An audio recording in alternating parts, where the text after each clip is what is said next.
Hello મિત્રો, શેરબજારની વાતોમાં Sensex 81,442 443 point એટલે કે 0.5% વધી અને એ સારો એવો વધારો થયો.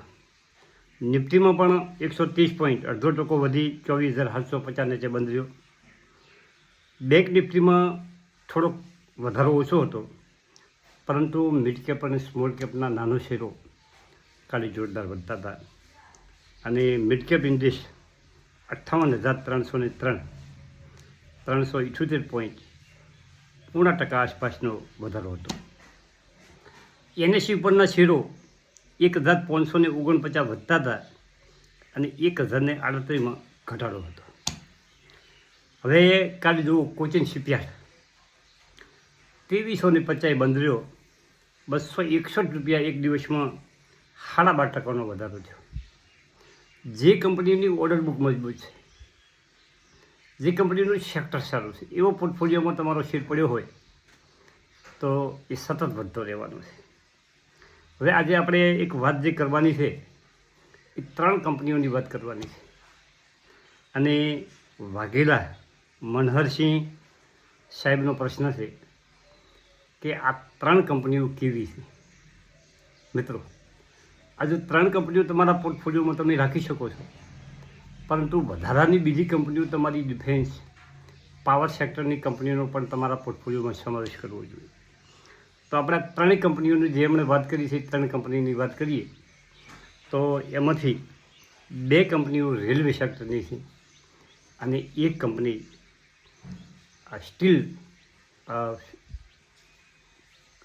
સ્ટીલ અને એન્જિનિયરિંગ કંપનીની છે. એન્જિનિયરિંગ કંપની છે. હવે પહેલી કંપની છે ટીટાગઢ રેલ વેગન સિસ્ટમ. હવે આ 933 ઉપર કંપની ચાલી રહી છે. 52 વીક લો 754 છે, 52 વીક હાઈ 1896 છે. જે હાઈ બનાવ્યો તો એનાથી અડધામાં ચાલી રહી છે, પરંતુ લો બનાવ્યો એનાથી 20 થી 25% આશીર વધ્યો છે. માર્કેટ કેપ 12,577 કરોડનું છે. EPS 20.41, PA 45 અને સેક્ટરનો PA 41. સેક્ટરના PAથી સરખો જેવો ચાલી રહ્યો છે. Book value 70, PB 13.7, face value 2.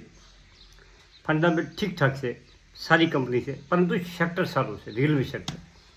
આ કંપનીને કોમ ખૂબ મળી રહ્યું છે, ઓર્ડર બુક મજબૂત છે. રેલવે તરફથી સતત ઓર્ડર કંપનીને મળી રહ્યા છે અને કંપની આવનારા બજેટમાં રેલવેમાં વધારે પૈસા સરકાર ફાળવશે તો આ કંપની દોડવા મળશે. અને કંપની પાસે સતત કોમ છે. રેલવેમાં સરકાર પૈસા ઠલવતી જ હોય છે, રેલવેનું સતત કામ ચાલુ રહેતું હોય છે. હવે આ કંપનીએ રિટર્ન કેવું આપ્યું છે? 1 મહિનામાં 27%, 3 મહિનામાં 30%, 6 મહિનામાં -21%, 1 વર્ષમાં -16%.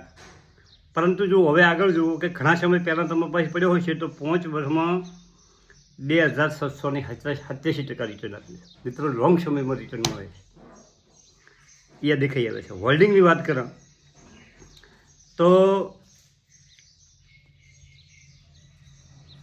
શેર હોલ્ડિંગની વાત કરીએ તો 4.47 પ્રમોટર પાસે છે, 11.63, FI છે 13.42, DI છે 30% પબ્લિક પાસે છે અને 4.41% આધાર પાસે છે.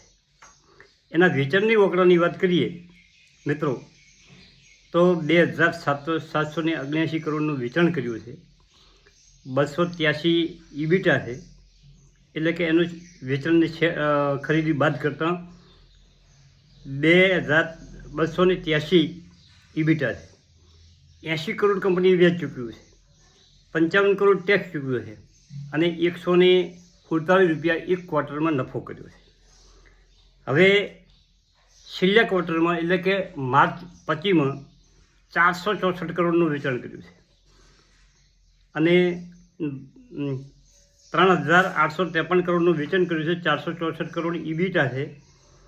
વ્યાજમાં થોડો ઘટાડો છે, 73 કરોડ છે. ટેક્સમાં વધ્યું છે, પરંતુ નફો ડબલ થયો છે, 291 કરોડ. સરસ કંપની છે. હવે આપણે બીજી કંપનીની વાત કરીએ, લોડ એન્જિનિયરિંગ. 60 રૂપિયાને 49 ઉપર ચાલે છે. 48 રૂપિયા હમણાં કંપનીએ લો બનાવ્યો. આ આરી શેરમાં સેટલમેન્ટ થયું, એમાં 48 રૂપિયા લો બનાવી અને સીધી 60 આવી ગઈ. ત્રણોનો હાલ બનાવ્યો. 2 વખત કંપનીએ આરી શેર આપ્યા છે. માર્કેટ કેપ 7,983 કરોડનું છે. EPS 0.76 છે. શેરની કમાણી 76 પૈસા છે એક શેર દીઠ. PE 79 છે. સેક્ટરનો PE 23 છે. સેક્ટરના PEથી ખૂબ ઊંચો PE ચાલી રહ્યો છે. વેલ્યુએશનમાં ખૂબ મોંઘી થઈ ગઈ છે. હવે મિત્રો જો PE ક્યારે ઘટે, એનું જે PE છે એ ક્યારે ઘટે, કો તો તમારી કંપનીનો નફો વધારે, EPS વધારે થાય, અર્નિંગ પર શેર એક શેર દીઠ કમાણી વધારે થાય તો PE ઘટે, અથવા તો ભાવ ઘટે તો PE ઘટે. હવે 7,983 કરોડનું માર્કેટ કેપ છે અને બુક વેલ્યુ 0.90 પૈસા છે. PB 8 છે અને ફેસ વેલ્યુ 1 રૂપિયો છે. હવે કંપનીએ રિટર્ન કેવું આપ્યું છે એ જરાક જુઓ તો 2 વર્ષમાં કંપનીએ 125% રિટર્ન આપ્યું છે. 3 વર્ષમાં 416% રિટર્ન આપ્યું છે અને 5 વર્ષમાં 7,000% રિટર્ન કંપનીએ આપ્યું છે. જો 5 વર્ષથી કોઈના પોર્ટફોલિયોમાં આ શેર પડ્યો હોય એને 7% રિટર્ન મળ્યું છે, પછી 7,000% રિટર્ન મળ્યું છે. હવે વેચાણની વાત કરીએ તો 2021માં કંપનીએ 70 કરોડનું સેલ કર્યું હતું અને 2025માં કંપનીએ 755 કરોડનું વેચાણ કર્યું છે. 2021માં કંપનીએ 70 કરોડનું વેચાણ કર્યું હતું અને 1 કરોડનો નફો કર્યો હતો અને 2025માં કંપનીએ 755 કરોડનું વેચાણ કર્યું છે અને 100 કરોડનો નફો કર્યો છે. હવે 2021માં 1 કરોડનો નફો કરતી હતી, આજે 2000માં 5 વર્ષ પછી 100 કરોડનો નફો કરે. 100 ઘણો નફો થઈ ગયો. કંપની હજી પૈસા એકઠા કરી રહી છે, એના પ્લાનનો વિસ્તાર કરી રહી છે અને જે પૈસા આવે છે એ કંપની એના પ્લાન, એની કંપનીના વિસ્તરણમાં પડી છે. હવે હોલ્ડિંગની વાત કરીએ, લોઇડ એન્જિનિયરિંગની 56.22% હોલ્ડિંગ પ્રમોટરનું છે. એમાં 13.58% પ્લેસ કર્યા છે. FI 2.68, DIનું હોલ્ડિંગ 0.16, પબ્લિકનું 35% અને અધર 6% હોલ્ડિંગ છે. ત્રીજો સ્ટોક છે જ્યુપિટર વેગન. જ્યુપિટર વેગન 407 ઉપર ચાલી રહ્યો છે. 270 લો છે 52 વીક અને 748 હાઈ છે. માર્કેટ કેપ 17,304 છે. EPS 9 છે, PE 45 છે અને સેક્ટરનો PE 50 છે. બુક વેલ્યુ 60 છે, PB 100.70 છે, ફેસ વેલ્યુ 10 છે.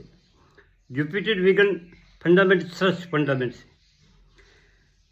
હવે કંપનીએ 1 વર્ષમાં -25%, 2 વર્ષમાં 220%, 3 વર્ષમાં 613% અને 5 વર્ષમાં 3,270% કંપનીએ રિટર્ન આપ્યું છે. 1 વર્ષમાં માઇનસ રિટર્ન આપ્યું છે. મિત્રો, હવે વેચાણની નફાની વાત કરું તો 2021માં કંપનીએ 995 કરોડનું વેચાણ કર્યું હતું અને 53 કરોડનો નફો કર્યો હતો 5 વર્ષ પહેલાં. આજે 2025માં 3,963 કરોડનું વેચાણ કર્યું છે અને 392 કરોડનો નફો કર્યો છે. આ એના વકડા છે, દમદાર વકડા. 68.11 પ્રમોટરો પાસે છે, હોલ્ડિંગ 3.86 વિદેશી રોકાણકારો છે, 1.71 આપણા ઘરેલું ફંડો છે, 14.61 પબ્લિક પાસે બહુ ઓછા શેરો છે અને અધર 11.71. આ રીતે ત્રણેય કંપનીઓ છે. ત્રણેય કંપનીઓ તમે પોર્ટફોલિયોમાં રાખી શકો છો અને 5 વર્ષ તમે રાખો તો તમને સારું સારું રિટર્ન મારા મત મુજબ દેખાય છે.